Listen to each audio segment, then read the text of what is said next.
நாம் சாப்பிடும் உணவு நன்றாக செரிக்க வேண்டும், ஜீரணம் ஆக வேண்டும். அப்படி ஜீரணம் ஆகலை அப்படின்னா அதுக்குண்டான காரணங்கள் என்னென்ன அப்படின்னா, ஸ்ட்ரெஸ்ஸு, மன அழுத்தம்னு சொல்கிறோம் இல்லையா, இது நம்முடைய ஜீரண சக்தியை குறைக்கிறது. காபி, டீ இதெல்லாம் குடிக்கிறது நம்ம செரிமானத்தை குறைச்சிடும். தூங்கலை ஒழுங்காக ராத்திரி ஒரு 11 மணிலேருந்து ஒரு 6 மணி வரைக்கும் மாதிரி தூக்கம் தேவை. அந்த தூக்கம் சரியில்லை அப்படின்னாலும் சாப்பிட்டது நமக்கு ஜீரணம் ஆகாது. நம்மளுக்கு ஜீரணம் ஆகலை அப்படின்ட்டா நம்ம என்னென்னலாம் கஷ்டப்படுவோம். உடம்பெல்லாம் வலிக்கும், மலச்சிக்கல் வரும், மன பிரச்சனைகள் வரும், மனோவியாதி வரும். ஆச்சரியமா இல்லை? என்ன சேர்ந்த மகட்டா இதெல்லாம் வரும். நிச்சயமாக வயிற்று பகுதியில் ஏற்படுற அந்த அஜீரணம் டிப்ரெஷன் கூட கொண்டு கொடுக்கும். அப்படின்னா அது உண்மைதான், மிகையில்லை. இந்த அஜீரணம் வராமல் நம்ம இருக்கிறதுக்கு என்ன பண்ணணும் அப்படின்னாக்க, உடம்புக்கு ஆகாத உணவுகளை சாப்பிடக்கூடாது. நம்ம வயிறு எவ்வளோ ஜெரிக்குமோ அந்த மாதிரியான உணவுகளை தான் நம்ம வயிற்றுக்கு நம்ம கொடுக்கணும். ஒரு உணவுக்கு அடுத்த உணவுக்கு இடையில் ரொம்ப நேரம் இடைவெளி விடணும். அந்த நேரங்களில் நிறைய தண்ணி குடிச்சிக்கணும். ஆசைக்கோசரம் சாப்பிடக்கூடாது. இப்போ ஃப்ரெண்ட்ஸுகளோட போகிறோம், ஆசையாக இருக்குது அப்படின்னு பசி இல்லாத நேரத்தில் கூட ஏதோ அவளை கூட ஃப்ரெண்ட்ஷிப் கொடுக்குறவாக்கா நினச்சி சாப்பிடக்கூடாது. அதுக்கப்புறம் வாய் சாப்பிடணும் போல இருக்குது அப்படின்னு நப்பாசப்பட்டுட்டு சாப்பிடக்கூடாது. கொறுக்குறு முறுமுறுலாம் ரொம்ப ஈஸியாக சாப்பிட்றதுக்கு இருக்குது அப்படின்னு அதை பாக்கெட் வச்சு நம்ம டிவி பார்த்துட்டே சாப்பிட்டோம்னா எவ்வளோ சாப்பிட்டோம் நமக்கே தெரியாது. இந்த மாதிரிலாம் நம்ம பண்ணினோம் அப்படின்னாக்க நமக்கு செரிமானம் குறைஞ்சி போயிடும். செரிமானம் குறைஞ்சி போச்சு அப்படின்னாக்க மேற்கண்ட இத்தனை பிரச்சனைகளும் வரும். முக்கியமாக இந்த காலத்தில் சின்ன குழந்தைகளுக்கு இந்த மேகி, பிஸ்கெட்டு, சாக்லேட்டு அப்படியே ஒரு முழு கேக் வச்சுன்னு பாதி கேக் கூட அப்படியே உள்ள தள்ளுறது, இப்படி பழக்கங்களெல்லாம் நிறைய இடத்துல நம்ம பார்க்குறோம். இதை அந்த குழந்தைகள்கிட்டேருந்து நம்ம கொஞ்சம் கொஞ்சமாக அந்த விளக்கணும்.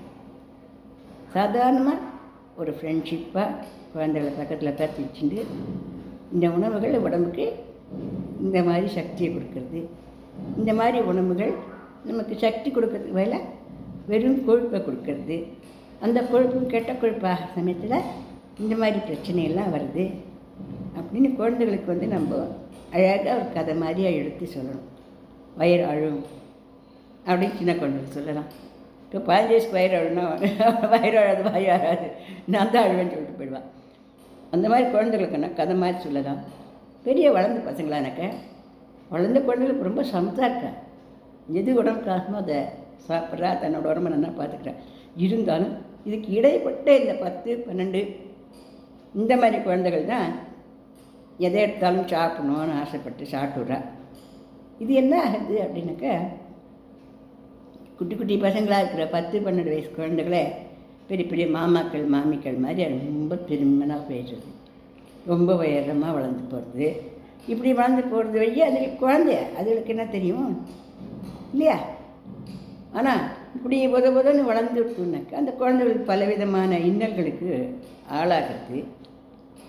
அந்த குழந்தைகளுக்கு எப்படி தன்னுடைய ஆடை உடை எப்படி போட்டுக்கணும் அப்படிங்கிறது ஒன்றும் தெரிய மாட்டேங்கிறது. குழந்தைகள் அதுக்கெல்லாம் தெரியும்.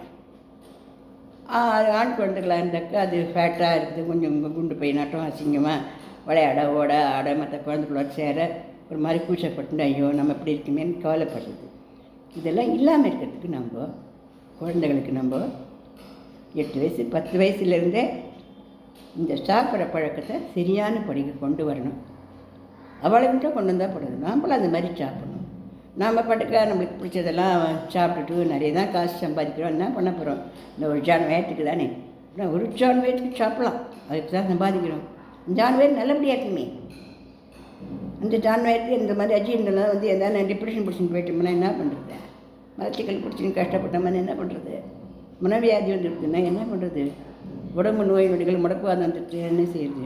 நம்ம குழந்தையோட அம்மாவா அப்பாவா நம்ம ஸ்ட்ரென்த்தாக பலசாலியாக அதுகளுக்கு அதோட லைஃப் அதுகள் நடத்துகிற வரைக்கும் அதுகளுக்கு உறுதுணையாக நம்ம வர வேண்டாம். அதனால் நம்ம உணவு விஷயத்தில் நம்ம ரொம்ப ஜாக்கிரதையாக இருக்கணும். குழந்தைகளுக்கு நிறைய பழங்கள் கொடுத்து பழக்கப்படுத்தணும். என் குழந்தை பழம் சாப்பிடாது, என் குழந்தை காய் சாப்பிடாது, அதுன்னு சொல்லக்கூடாது. பழம் காய்கள் தான் குழந்தைகள் நிறைய கொடுத்து பழக்கணும். காத்தால வேளையில் பழங்கள் கொடுத்து குழந்தைகளுக்கு பழக்கணும். அது ரொம்ப நல்லது.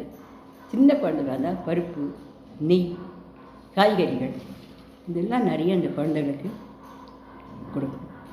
உணவு நிறைய வேணும்னு குழந்தைகள் கேட்குறதுக்கு காரணம் என்னென்னா வெறும் ஆர்வம் தான். இப்போ மேகின்னா அது நம்ம வாயில் சாப்பிட்டாலும் அது நல்லா இல்லை, அவ்வளோ டேஸ்ட்டாக ஒன்றும் இல்லை. அது அந்த சூடாக அதை ஒரு கும்புன்னு ஒரு வாசனையாக இருக்குன்னா அந்த குழந்தைகள் அதை வந்து வயிறு ரொம்ப கூட சாப்பிட்டு போயிருது நிறைய குழந்தைகள். அது வந்து அதிலெல்லாம் என்ன வந்து பெரிய பலம் அந்த குழந்தைக்கு வந்துட போகிறது? அதுபோல் சாக்லேட்டு, கேக்கு இதெல்லாம், அதுவும் பெண் குழந்தைகளுக்கு சாக்லேட் கட்டிகள்னு வயிற்றில் பெரிய பொண்ணான அப்புறம் வயிற்று வலி வாய் வலிமா தவிக்க போகுது. எப்படி இருந்தாலும் அந்த குழந்தைகள் 15 வயசு 18 வயசுக்கு நம்ம விட்டு பிரிஞ்சு போய் ஒரு ஹாஸ்டலில் படிக்கிறதோ இல்லை தனியாக ரூம் எடுத்துன்னு படிக்கிறதோ அதுக்கப்புறம் வந்து வேலைக்கு போகிறதோ அந்த மாதிரி வந்து நம்மளுடைய பாதுகாப்பு கொஞ்சம் நகர்ந்து தான் போக வேண்டியிருக்கும். அதுக்குள்ளே அவளை நல்லா பலசாலிகளாக்கி அவளை நல்லா ஸ்ட்ரென்த்தாக்கி பண்ணாதுன்னு அவள் ரொம்ப அவள் பார்த்துட்டு அவன் நல்லா ஆரோக்கியமாக வளர முடியும். அதனால் எல்லாத்தையும் நம்ம தெரிஞ்சுக்கணும். தெரிஞ்சே விஷயம் கொடுக்குற மாதிரி அந்த குழந்தைகளுக்கு ஏதோ ஒன்று பசிக்காமல் சாப்பிட்டு போட்டோம் அப்படின்ற மாதிரி நம்ம நினச்சிக்கக்கூடாது. அந்த குழந்தைகளோட சனிக்கிழமை ஞாயிற்றுக்கிழமை நம்ம குழந்தைகளை பக்கத்தில் உட்காந்து வச்சுட்டு இந்த படுற கண்ணா அது படுற கண்ணே இது இப்படி அது எப்படி கொஞ்சம் வெறுமை நம்ம ராமாயணம் படிக்கிற மாதிரி பற்றி அந்த கொஞ்சம் உட்காந்து பொறுமையாக கேட்குது. அந்த குழந்தைக்கு என்ன புரியணுமோ அந்த அளவுக்கு நம்ம அழகாக அந்த குழந்தைகளுக்கு நம்ம ஒரு பீச்சுக்கு போக வச்சியோ இல்லை காலார வாக்கிங் போக வச்சோ அல்லது கோவில் குளங்களுக்கு குழந்தைகளை அழைச்சி போக வச்சியோ அந்த குழந்தைகளுக்கு சொல்லி அதிலத்தையும் நம்ம கண்டிப்பாக புரிய வைக்கணும். ஏன்னா நாளைய தலைமுறைகள் நல்ல ஆரோக்கியத்தோடு நல்லா வளரணும். மின்காலத்துலலாம் 78 88 வயசுலலாம் அந்த சர்க்கரை உப்புலாம் இப்போ 30-40க்கே வர ஆரம்பிச்சிருது. இந்த மாதிரியான வெறும் ஃபேட்டான உணவுகளையும் பஃப்பு கஃப்பு சமோசா இந்த மாதிரியே அதையும் அன்றாட உணவாகவே சாப்பிட்ற குழந்தைகள்லாம் இப்போ அது கூட இல்லைன்னா ஒன்று வேண்டாம் அப்படிங்கிற மாதிரி சொல்லிடுதுகள். இந்த மாதிரி இருக்கிறதுல பற்றி நான் சொல்கிறேன். என்றைக்கோ ஒரு நாளைக்கு ஒரு மாதத்துக்கு ஒரு 2 மாதத்துக்கு ஒரு நாளைக்கு வாய்க்கு வேணும்னு குழந்தை கேட்டால் அது ஒன்று வாங்கி கொடுக்கலாம், அது ஒன்றும் பெரிய தப்பு கிடையாது.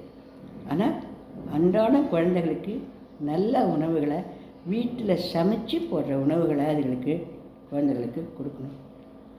எனக்கு நீ வாங்கி தரட்டா நான் சாப்பிட மாட்டேன் இப்போ, எனக்கு சாக்லேட் கொடுக்கட்டா நான் சாப்பிட மாட்டேன் இப்போ, எனக்கு